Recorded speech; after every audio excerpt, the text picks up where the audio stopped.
Everyone. आज की video में बात करेंगे नीट वेटरनरी काउंसलिंग 2024 के VCI ऑल इंडिया क्वार्टर 15% के जो काउंसलिंग प्रोसीजर है, जो डिफरेंट उनकी जो इन्फॉर्मेशन बुलेटिन में जो भी प्रोसीजर दे रखा है, प्रोसेस दे रखे हैं, कितने राउंड्स हैं, उनका फीस स्ट्रक्चर क्या होगा, कौन से इंपॉर्टेंट इंस्ट्रक्शन दे रखे हैं, इस बार कौन से चेंजेस हुए हैं, कौन से डॉक्यूमेंट्स रिक्वायरमेंट होंगे, इतनी सारी जो डिटेल्स हैं उसके बारे में आज हम वीडियो में बात करेंगे। पहले हम बात करते हैं काउंसलिंग प्रोसीजर के बारे में। तो इस बार जो काउंसलिंग होगी सिर्फ 3 राउंड में होगी, राउंड 1, राउंड 2 और राउंड 3 में।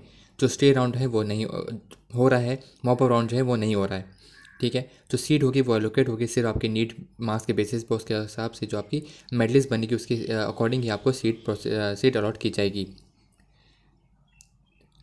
जो फीस होगी वो क्या होते हैं, वो यूनिवर्सिटी या फिर कॉलेज के या फिर स्टेट के बेसिस पे चेंज होती है। तो जितनी भी स्टेट के अकॉर्डिंग जो नॉर्म्स हैं, फिर कॉलेज के अकॉर्डिंग नॉर्म्स या फिर यूनिवर्सिटी के अकॉर्डिंग नॉर्म्स हैं, उसके अकॉर्डिंग क्या होता है, सीट्स होंगे, चेंज होंगे। VCI का कोई पार्टिकुलर फीस स्ट्रक्चर नहीं है। तो अगर आपको जिस कॉलेज में आपको एडमिशन लेना है तो आपको पहले से पता होना चाहिए कि उस कॉलेज के या फिर उस यूनिवर्सिटी का फीस स्ट्रक्चर क्या है। उसके बाद आपका जो है जितने भी आपके डॉक्यूमेंट जो आप सबमिट करेंगे सारे के सारे जो होगा ऑफलाइन काउंसलिंग के अकॉर्डिंग आपका वेरिफिकेशन किया जाएगा। अगर कोई भी चेंजेस होंगे इसमें लगेंगे, अगर जो ऑनलाइन आप भरेंगे और जो ऑफलाइन होंगे इसमें चेंजेस होंगे तो आपको सीट जो होगी नहीं दी जाएगी। जो अलॉट सीट होगी आपको उसको कैंसिल कर दिया जाएगा। इसके अलावा बात करते हैं कि जो अगर आपने सीट अलॉट किया, आपको फर्स्ट राउंड में मिली है और आपने सीट ले ली है, तो क्या होता है, आपको राउंड 2 के लिए आप अपग्रेडेशन कर सकते हैं। आपको कोई और कॉलेज अगर आप जाना है तो आप उस कॉलेज का आपको अपग्रेड कर सकते हैं। उसी तरह से अगर लेकर आपने फर्स्ट राउंड में आपको सीट मिली लेकिन आपने सीट नहीं ली है तो आपको राउंड 2 के लिए एलिजिबल नहीं माना जाएगा और स्टे राउंड में आप उसमें फेस्ट रजिस्ट्रेशन कर सकते हैं। लेकिन आपने राउंड 1 में अगर आपको सीट मिली है, आपको उसका अपग्रेडेशन करना है, तो राउंड 2 के लिए आपको रजिस्ट्रेशन करना नहीं पड़ेगा। फिर बात करते हैं स्टेट राउंड ऑफ काउंसलिंग के बारे में। स्टेट राउंड ऑफ काउंसलिंग तभी होगा अगर राउंड 1 राउंड 2 के बाद जो सीट्स होती हैं बचती हैं, उसके बाद स्टेट राउंड ऑफ काउंसलिंग होगा।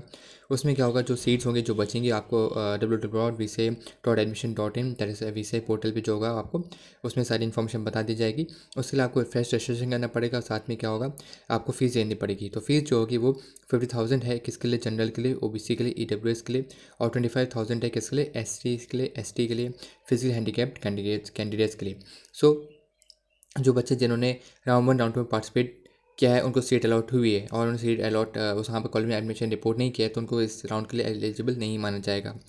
ठीक है, और जो उन बच्चों का सीट अलॉट नहीं हो उनको सिर्फ स्टेट राउंड के लिए एलिजिबल माना जाएगा। जो फ़ी होगी जो आप स्टेट राउंड में जमा करेंगे वो क्या होगा, आपको वापस कर दी जाएगी उसी अकाउंट से जैसा अकाउंट से आप भरेंगे। माना आप SBI के अकाउंट से करें तो आपको उसी अकाउंट से आपको फ़ी उसी अकाउंट में आपको कुछ महीनों में आपके वापस आ जाएगी। ठीक है, उसके बाद सच कैंडिडेट्स को फीस वापस मिलेगी जो क्या होता है, जिनको कोई भी सीट अलॉट नहीं हुई या फिर दोस्त हैव रिपोर्टेड जिन्होंने एडमिशन ले लिया है, जिन कॉलेज को उनकी सीट राउंड में सीट मिली उन्होंने एडमिशन ले लिया, उन्हीं को ही सीट फीस होगी वापस मिलेगी। इसके अलावा ऐसे कोई इसमें कुछ नहीं लिखा है कि कुछ कौन से कैंडिडेट्स को सीट फीस नहीं मिलेगी। तो इस बात का बहुत ज़रूर ध्यान रखिएगा। फिर बात करते हैं कि जो सीट्स होगी वो आपकी मेरिट लिस्ट और आपके ऑप्शन की बेसिस मिलेगी। उसके बाद कि ऐसे सीट जो आपको अगर आपने रिपोर्ट किया है कि आपको अलॉट हुई है लेकिन आपने रिपोर्ट किया है, नहीं रिपोर्ट किया है, तो ऐसे कैंडिडेट्स को एलिजिबल नहीं माना जाएगा स्टेट राउंड के लिए पार्टिसिपेट करने के लिए। उसके बाद आपको क्या होगा, जब आपको सीट अलॉट की जाएगी तो आपको रिस्पेक्टिव कॉलेज में आपको सर्टिफिकेट टाइम में जो आपको टाइम देगा कुछ में आपको जाकर रिपोर्ट करना होगा। अगर आप रिपोर्ट नहीं कर पाएंगे तो आपको सीट जो होगी नहीं माना, तो आपको सीट नहीं मिलेगी। और सारे डॉक्यूमेंट जो कि आपके प्रॉपर होने चाहिए आपके, ताकि आप ऑफलाइन काउंसलिंग के समय दिखा सकते हैं। अगर कोई भी इम्प्रॉपर होगा तो आपको कॉलेज जो होगा उसमें सीट आपकी कैंसिल कर सकता है। फिर बात करते हैं फीस की। जो ऑनलाइन रजिस्ट्रेशन फीस होगी, जो आपका जो ऑनलाइन रजिस्ट्रेशन जितना प्रोसेस हो रहा है सारा का सारा www.vci.admission.nic.in पे हो रहा है। तो आपकी जो रजिस्ट्रेशन फ़ी है वो जनरल कैंडिडेट्स के लिए वो है 1000 रुपीज़ है, EWS OBC कैंडिडेट्स के लिए 900 रुपीज़ है, SC ST और फिजिकल हैंडीकैप कैंडिडेट्स के लिए 500 रुपीज़ है। उसके बाद करते हैं स्टे राउंड जो पार्टिसिपेशन फीस उसमें जनरल OBC और EWS और फिजिकल DKPI जो कैंडिडेट्स होते हैं उनके लिए है 50,000 रुपीज़ और SC ST और फिजिकल हैंडीकैप और ट्रांसजेंडर कैंडिडेट्स के लिए 25,000 रुपीज़। फिर बाकी है जितनी भी आपको पेमेंट करना है वो करना है आपको कैश के थ्रू या फिर cheque, demand draft, NEFT RTGS के थ्रू नहीं माना जाएगा। सिर्फ और सिर्फ net banking, debit card, credit card के थ्रू ही माना जाएगा। अगर आप फ़ीस जमा कर देते हैं और रजिस्ट्रेशन आपका नहीं होता या फिर किसी तरह से आपका फ़ीस जो होती नहीं पहुंचती है VCI के अकाउंट में तो आपको एडमिशन के लिए एलिजिबल नहीं माना जाएगा। इसी तरह से स्टे राउंड का है। फिर बाकी से कौन कौन से डॉक्यूमेंट्स आपके लिए चाहिए, आपको जो नीट का एडमिट कार्ड होगा, आपको जो नीट का रैंक कार्ड है, एडमिट कार्ड, ठीक है, ये हो गया आपकी चीज़ें सब होनी चाहिए 2024 की। फिर आपका आधार कार्ड या फिर वोटर ID या फिर जो भी आप पासपोर्ट लगा रहे हैं, पैन कार्ड जो भी आप लगा रहे हैं, नीट की जो एप्लीकेशन फॉर्म में वो चाहिए होगा। आपका डेट ऑफ बर्थ का सर्टिफिकेट चाहिए होगा जो प्रूफ देगा। 10+2 की मार्कशीट चाहिए होगी।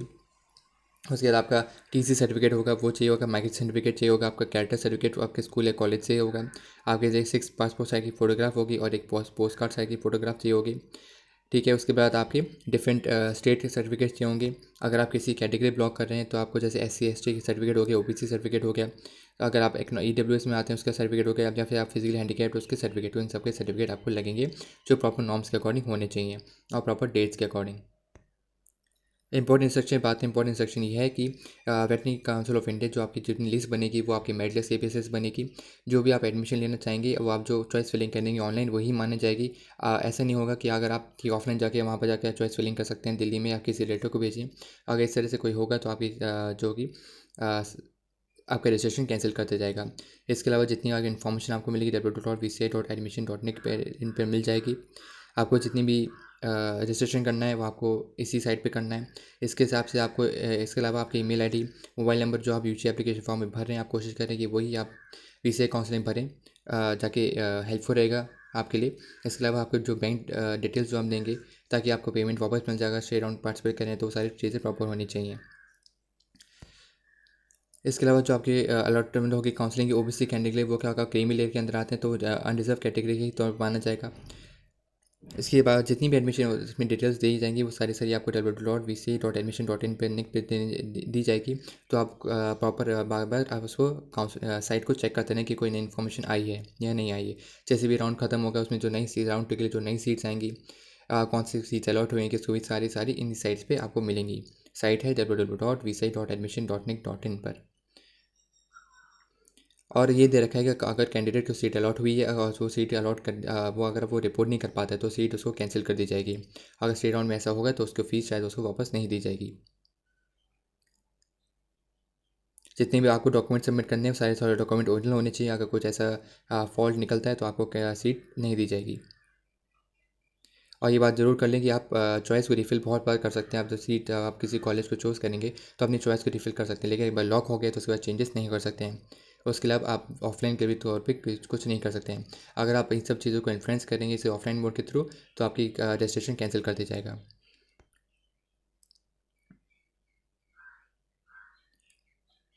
तो इतनी सारी डिटेल्स हैं जो आपको सबका ध्यान रखना है अपने काउंसलिंग के समय। अपनी चॉइस फिलिंग के समय आप कौन सी चॉइस फिल करेंगे, आप तो कौन सा कॉलेज चूज़ करते हैं, अपने मेरिट लिस्ट के हिसाब से कौन से ऑप्शन भर रहे हैं, तो सारी चीज़ों को ध्यान रखेगा। होप ये आपको वीडियो आपको अच्छे लगे। आपका VCI अकाउंट में आपने अच्छे से पार्टिसिपेट करेगा, अपनी सारी चीज़ों को ध्यान रखेगा।